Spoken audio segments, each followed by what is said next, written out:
Hello friend, आज के इस वीडियो में हम डिस्कस करने वाले हैं कि यदि आपने IIT फिटर ट्रेड से कंप्लीट कर लिया है तो आपको जॉब कैसे मिलेगा किसी भी प्राइवेट या MNC कंपनी में, कौन से ज्वाइन करना चाहिए, प्राइवेट या MNC, कहाँ पर ज़्यादा सीखने को है, ट्रेनिंग के टाइम में आपको क्या सैलरी मिलता है, कैसे अप्लाई करना है, ऑनलाइन या ऑफलाइन, किस तरह से अप्लाई करने से आपका रिज्यूम शॉर्ट लिस्ट होगा और आपको जॉब जल्दी मिल जाएगा। दोस्त चलिए हम आपका टाइम वेस्ट नहीं करते, हम आपको बताते हैं कि किस तरह से आप अप्लाई करेंगे। दोस्त IIT आप चाहे फिटर से हो या किसी भी ट्रेड से हो, यदि आप ऑनलाइन अप्लाई करते हैं प्राइवेट या MNC कंपनी के लिए तो आपका जो चांस है वो 10% ही है, ज़्यादा नहीं है, ठीक है ना।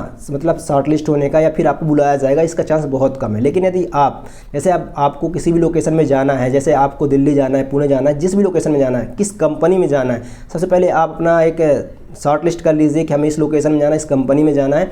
फिर आप पर्टिकुलर उस कंपनी में यदि आप फिजिकली विजिट करते हैं तो 100% चांस है कि आपका होना ही होना है, क्योंकि हर कंपनी में लड़के जो है IIT की बहुत ही ज़्यादा डिमांड इस टाइम चल रही है और हर कंपनी में IIT के बंदों की ज़रूरत होती है। और डे वाइज यानी कि आपका हफ्ते में एक दिन किसी न किसी दिन भर्ती होती है हर कंपनी में।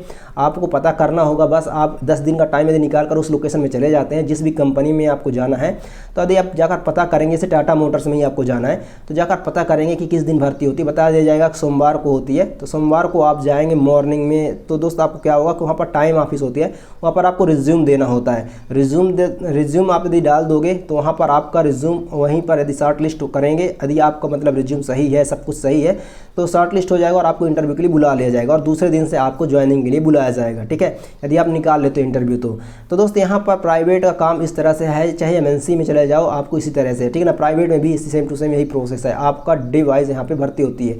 अब हो सकता है कि आपको हफ्ते में या 10 दिन भर्ती न हो, लेकिन आपको इस महीने नहीं है भर्ती तो अगले महीने होगी इतना तो श्योर है, ठीक है ना। लेकिन डिप्लोमा डिग्री जो बंदे होते हैं इनके लिए तो दोस्त ऑनलाइन अप्लाई करना पड़ता है, कैंपस प्लेसमेंट होता है। लेकिन IIT बंदों का डिमांड एनी टाइम चलता रहता है, चाहे कोई भी कंपनी हो। या फिर आप यदि मान लीजिए पुणे लोकेशन पहुंच गए हो तो वहाँ पर तो बहुत सारी कंपनियाँ हैं, महिंद्रा है, फोर्स है, बहुत सारी कंपनियाँ हैं। तो दोस्त आप और भी आपके पास ऑप्शन होते हैं कि दूसरी कंपनी में जाकर विजिट कर सकते हैं। अब बात कर लें कि यहाँ पर आप प्राइवेट या MNC कम तो हो गया, ठीक है ना। यदि आप ऑनलाइन अप्लाई करते हैं या फिर ऑफलाइन अप्लाई करते हैं, ये चीज़ आपको मैंने क्लियर कर दिया तो किस में ज़्यादा चांसेस है, ऑनलाइन में आपको कितना चांसेस है। ऑनलाइन में दोस्त आपको गवर्नमेंट में चांस रहता है, जैसे कि वहाँ पर ऑफलाइन का कोई सिस्टम नहीं रहता है, ऑनलाइन वैकेंसी निकाली जाती है, जैसे भेल, सेल, गैल। और दोस्त यहाँ पर कोई भी नवरत्ना महारत्ना कंपनी ले लीजिए जहाँ पर ऑनलाइन ही भर्ती होती है, ऑनलाइन अप्लाई करना पड़ता है और ऑनलाइन पेपर होता है आपका, और उसके बाद यदि आप निकाल लेते हो तो आपको ट्रेनिंग के लिए बुलाया जाता है। लेकिन यहाँ पर प्राइवेट MNC कंपनी में यदि आप फिजिकली विजिट करते हो तो आपके चांस ज़्यादा रहते हैं, ठीक है। वो चीज़ मैंने बता दिया कैसे अप्लाई करना है, कहाँ पे अप्लाई करना है। कंपनी के आपको गेट में जाना है, टाइम ऑफिस होता है, वहीं पर आपको रिज्यूम लेके पहुँच जाना होता है, जिस भी लोकेशन में जाना है, जहाँ पर भी जाना है, जिस कंपनी में जाना है। अब दोस्त यहाँ पर बात कर लेते हैं कि यदि आपका हो जाता है तो किस कंपनी में आपको ज्वाइन करना चाहिए, प्राइवेट में जाना चाहिए या MNC में जाना चाहिए, कहाँ पर ज़्यादा सीखने को मिलेगा आपको। तो दोस्तों हम आपको बताते हैं कि प्राइवेट जो कंपनियाँ होती हैं यहाँ पे आपको ज़्यादा काम सीखने को मिल जाता है, क्योंकि मैन पावर कम होती है, शॉर्टेज होती है और आपसे मल्टीपल वर्क कराया जाता है ट्रेनिंग के टाइम में, इसकी वजह से आपको सीखने का मल्टी वर्क सीखने को मिल जाता है। लेकिन MNC कंपनी में ऐसा नहीं है। आइसर ले लीजिए, टाटा मोटर्स ले लीजिए, फोर्स मोटर ले लीजिए, कोई भी MNC कंपनी ले लीजिए आप, जहां पर आपको पर्टिकुलर एक काम के लिए हायर किया जाएगा तो उसी को पूरी ट्रेनिंग के टाइम, यदि 1 साल तक आपको ट्रेनिंग के लिए रखा गया है तो वहीं पर उसी काम को 1 साल तक कराया जाएगा। तो दोस्त यहाँ पर MNC में आपको पर्टिकुलर ज़्यादा सीखने को नहीं है, लेकिन आपको सर्टिफिकेट जो है कि MNC कंपनी का मिल जाता है। लेकिन प्राइवेट में क्या है दोस्त कि आप जो है प्राइवेट का सर्टिफिकेट तो मिलेगा आपको, लेकिन यहाँ पर आपको काम ज़्यादा सीखने को मिल जाएगा। काम सीखने को मिलता है तो आपके पास स्किल बूस्ट होती है, और स्किल बूस्ट होगा तो आपको फिर कोई भी कंपनियाँ हायर कर लेंगे। यदि आपको काम आता है, आपके पास सर्टिफिकेशन में, तो कोई भी कंपनी हायर कर लेगी। लेकिन यदि आपको काम ज़्यादा नहीं आता है, सर्टिफिकेट बस MNC लेवल के लिए हो, तो फिर दोस्त आपको दूसरे कंपनी में जाओगे छोड़कर तो इतना जल्दी आपको कोई नहीं पूछेगा, यानी कि आपका काम ही नहीं आएगा तो फिर इतना जल्दी कोई नहीं रखेगा, कोई कंपनी वाला इतना जल्दी आपको हायर नहीं करेगा।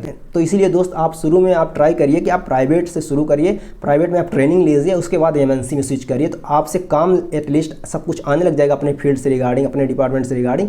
फिर उसके बाद आप कहीं पर भी MNC में कितनी भी MNC चेंज करते रहो, उससे फ़र्क नहीं पड़ता, आपकी सैलरी में बूस्ट ही होना कोई दिक्कत नहीं है। लेकिन यदि आप शुरू में ही MNC में जाते हो तब भी यहाँ पर भी कोई दिक्कत नहीं है, यहाँ पर भी आपको काम सिखाया जाता है। लेकिन ज़्यादा की बात थी तो ज़्यादा दोस्त प्राइवेट में ही आपको सीखने को मिलता है। यहाँ पर आपके अच्छे लिंक भी बन जाते हैं प्राइवेट में, HR से, मैनेजर से और आपके टेक्निकल टीम से, जो भी सुपरवाइजर है, या आपको बताते हुए काम भी सिखा देते हैं। लेकिन MNC में दोस्त ये नहीं है, वहाँ पे काफ़ी प्रोफेशनली वर्क चलता रहता है, जिसकी वजह से सब अपने अपने काम में बिजी रहते हैं और आपको सिखाने के लिए उनके पास इतना टाइम नहीं होता है। ट्रेनिंग जो दी जाती है उसी टाइम आपको जो कुछ सिखाया जाता है तो सिखाया जाता है, ठीक है। सो आई होप आपको डाउट क्लियर हो गया है कि क्या क्या चीज़ें कहाँ से क्या करनी है। अब बात कर लेते हैं सैलरी की। फ्रेशर लेवल में आपकी क्या सैलरी रहती है। तो फ्रेशर में दोस्त अगर सैलरी की बात करें तो फ्रेशर लेवल में आपकी जो ट्रेनिंग के टाइम में सैलरी होती है वो सैलरी होती है दोस्त आपकी 15 से 16,000 रुपये, ठीक है ना, इस टाइम करंट में। और एक चीज़ और आपको क्लियर करना चाहूँगा कि आप जो है naukri.com, लिंक्डइन यहाँ से भी अपने कॉन्टैक्ट बना सकते हैं। जिस भी कंपनी में आपको जाना है उस कंपनी के एम्प्लॉई वहाँ पर ऑलरेडी रजिस्टर्ड होते हैं, तो आप उनसे कॉन्टैक्ट बना सकते हैं।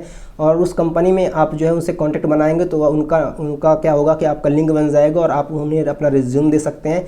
वो रिज्यूम आपका जो है कंपनी में अप्लाई कर देंगे, जिसकी वजह से उनका रेफरेंस से आपका रिज्यूम शॉर्टलिस्ट होने के चांस ज़्यादा होते हैं, जिसकी वजह से आपको उस कंपनी में एटलीस्ट इंटरव्यू शेड्यूल हो जाएगा। बहुत से लड़के कंसल्टेंसी यूज़ करते हैं, तो ये बहुत ही बड़ा मीडिया में लिंक्डइन और naukri.com, जिसकी वजह से आपको कंसल्टेंसी यूज़ नहीं करना पड़ता है। वहाँ के डायरेक्ट एम्प्लॉय से ही आपका कॉन्टैक्ट बन जाता है और आप ये ट्रिक यूज़ करके आप जो है अपना रिज्यूम देकर उनको अपना रिज्यूम अप्लाई करवा सकते हैं। आप उनका रेफरेंस लग जाएगा तो आपका रिज्यूम शॉर्टलिस्ट हो जाएगा और आप जो है इंटरव्यू के लिए एलिजिबल हो जाएंगे और इंटरव्यू आपका शेड्यूल हो जाएगा। तो फिर आपके ऊपर डिपेंड करता है कि आपने बेसिक लेवल में क्या तैयारी कर रखी है, आपका कम्युनिकेशन स्किल क्या है, आपका जो है सब कुछ आपका इंटरव्यू पर ही डिपेंड करता है कि आप निकाल पाते हो कि नहीं। निकाल लोगे इंटरव्यू तो दोस्त फिर आपका सिलेक्शन 100% हो जाता है। तो ये दोस्त naukri.com, लिंक्डइन का यूज़ मेरा मानना है कि इतना ही है। बाकी यहाँ पर आप यदि अप्लाई करते हो तो अप्लाई करते रहो पूरी लाइफ। यहाँ पर रिज्यूम शॉर्टलिस्ट नहीं होता है यदि आपने ITI या डिप्लोमा बेस से यदि आप अप्लाई कर रहे हो तो। बहुत ही मुश्किल, मैंने 1-2 लड़के ही ऐसे देखे हैं जिनका मतलब यहाँ पर ऐसा हुआ है, वो भी उन्होंने जब लिंक बनाया किसी से तब उनका हुआ है, ठीक है ना। बाकी ये डायरेक्ट अप्लाई करने से होता नहीं है। यहाँ पर आपको एटलीस्ट इंटरव्यू के लिए भी नहीं बुलाया जाता है यदि आपका किसी के साथ लिंक नहीं है, पैचअप आपने नहीं बनाया तो दोस्त। इसीलिए मैंने बोलता हूँ कि यहाँ पर ये जो एप्लीकेशंस हैं इनका यूज़ आप करिए जो वहाँ पर एम्प्लॉय उनसे कॉन्टैक्ट बनाने के लिए, और फिर उनके थ्रू अपना रिज्यूम अप्लाई करवाइए। धन्यवाद चैनल विजिट करने के लिए, आपका बहुत बहुत धन्यवाद। दोस्त वीडियो से हेल्प मिलता है, चैनल को सब्सक्राइब करके जाएंगे, इससे हमें भी मोटिवेशन मिलता है। धन्यवाद।